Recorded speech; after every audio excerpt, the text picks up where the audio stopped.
Hello model car fans, welcome to the Muscle Car Modeler. My name is Revell, and this week I'm going to feature a more modern car and a modern build here.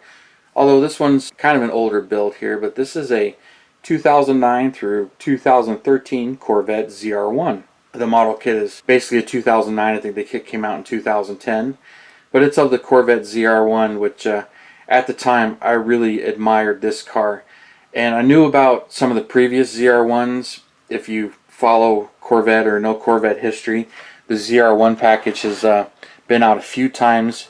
Very few people actually know about the very first one, which is 1970 and 71. They had the ZR1 package on those Corvettes, which was pretty much a racing package and kind of an unknown deal. I'll get more into that one when I do a build of that, because I have AMT's kit and I want to build that one. And I haven't done it yet, but AMT's 70 Corvette you can build as a ZR1. It has the rally wheels without the caps, and no radio, and the small block and everything to build it like that car, which very unknown car for 1970 and 71. So, and then of course there's the later ZR1s, which became very well known and very advertised, and they were very expensive at the time. The 1990 through 95 Corvette ZR1s. Those had the marine motor with the quad cam, the dual overhead cam, but since that two heads is quad cam, 32 valves and 16 injectors. Pretty high-tech car for what it was in the 1990s, but that one only produced 405 horsepower. But I mean, again, 1990 through 95, and that was a really expensive car. Now pretty much a cheap car to buy, but collector status. And then same with these. This is 2009 through 2013 was this one, the third incarnation of the ZR1, and it was quite a performer. Even though it had the smaller 6.2 liter engine, it was supercharged, and it was one of the first Corvettes with a supercharger. I can't think of any that had superchargers before that, or at least factory from GM. I do know that there were some Callaways that had turbos, and some other guys that had done that. Right from GM, the 6.2 liter was producing 638 horsepower out of that, and it's the LS9. And they give you a window so you can see the motor right through there. So a very attractive package too. You can see that motor shaking through that window, even though it really didn't move a whole heck of a lot. You know, 638 horsepower, and it was trumping the Z06, which was a 427 7 liter, producing 505 horsepower. And that's quite a car, and that's more of a bulletproof motor compared to the LS9. Both are pretty much legendary, but the Z06 everybody knows about, and the ZR1s are kind of forgotten. Again, a great car. To give you an idea on performance numbers and how it did, 0 to 60 in 3.4 seconds, 0 to 100 in 7 seconds, covered the quarter mile at 11.3 seconds at 131 miles an hour, and GM claimed a top speed of 205 miles per hour, but I don't think anybody actually was able to duplicate that, because I think on the Nürburgring they were able to get it to 195. Still quite a performer, and handled, you know, great. And some of the things, it had magnetic selective ride shocks to really control the ride, so really stiff, really active suspension, and really expensive if they go bad. And same thing with the brakes. It had Brembo carbon ceramic rotors. I mean, the actual rotors were ceramic, and it's one of the first times with GM. And Revell kind of duplicates it here. 15-inch rotors in the rear, blue calipers, and 15.5 for 15.5-inch rotors in the front. So, and Michelin Pilot sport tires, but not quite as wide, but still pretty big. Now, Revell's kit sits a little high. I didn't alter the ride height, I just left it alone. The model itself is pretty much built right out of the box. But anyway, she was quite a performer.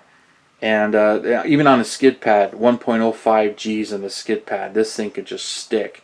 But it was a 3,180 pound car for a Corvette. You know, a tad on the heavier side. They try to keep them at 2,800 pounds, but you know, with the supercharger and some of the other stuff. But it was only 170 pounds heavier than a Z06 at $105,000 base price.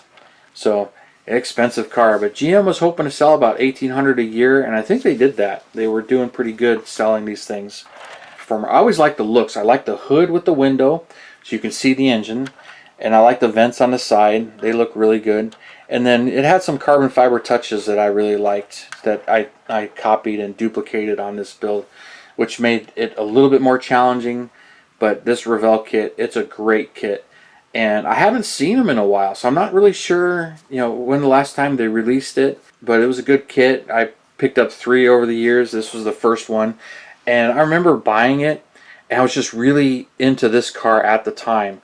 I don't really get too into modern cars, but this car was just an amazing car as far as, in my opinion, the looks. I like the headlights. I like the window looking through the motor, the carbon fiber accents. I like the vents on the side, the grills here, which this is unique to the ZR1. The Z06 had that scoop in the back. I like the bright blue paint because the prototype car, it was called the Blue Devil internally by GM because it was a blue car, and it scared a lot of people with how the thing took off. But almost uncontrollable and kind of scary. But just to me, it was just an amazing car, especially for what was out there at the time. But it could run any exotic, run for the money, just about any exotic, and for a fraction of the price. $125,000 car, and it can run with the $500,000 car. So quite a car to buy on a budget. And even now, you look for used ones, finding one that's in pretty good shape and is not modified, because these modern Corvettes really don't hold their value. So it'll be interesting to see how they are in collectors, because a lot of the modern Corvettes, the performance is there. People modify them, have fun with them, enjoy them. That's my thing. Just go out there and enjoy the car and have some fun with it. If you buy it as a collector's item and try and save it, the value may or may not be there. It's hard to say. It's really hard to predict what's collectible in these modern ones, but almost no Corvette has got a collector value on anything in the modern. You look at some of the LS ones that are legendary, the 97, 98, you can buy those things cheap. But still, I like these cars. I really like the styling of this one. And as far as the details go, Revell did a really good job on it. So there's the LS9 motor, which has this really big cover, which is kind of hard to paint and detail, but mine came out really nice. The motor is in there, and there's a lot of nice details in the motor, but you really can't see much of it, which is part of the problem with some of these. But you can do a lot with them, and I think a lot of people buy these for the motors and the LS swaps into more modern stuff, which is why I've got a third kit, and I'm actually entertaining doing that. I built 2 of these, but you can see the carbon fiber roof I added, which that's just a carbon fiber decal, and it was really hard. I did this as one piece, and it was really hard to get it to lay down and get it to set, but I managed to get it down there. Did the rockers both sides, so you can see that right there. Let it focus. The carbon fiber decals right there, all the way folded over to the underside, both sides that way, and then here's the complete underside of the chassis.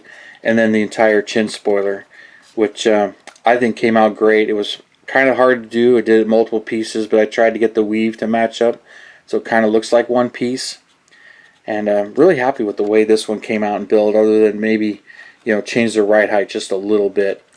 But there's some black here, so detail painting the black here, and then on the back here the spoiler, not the spoiler, but kind of like the molded in mud flaps and the whole back end.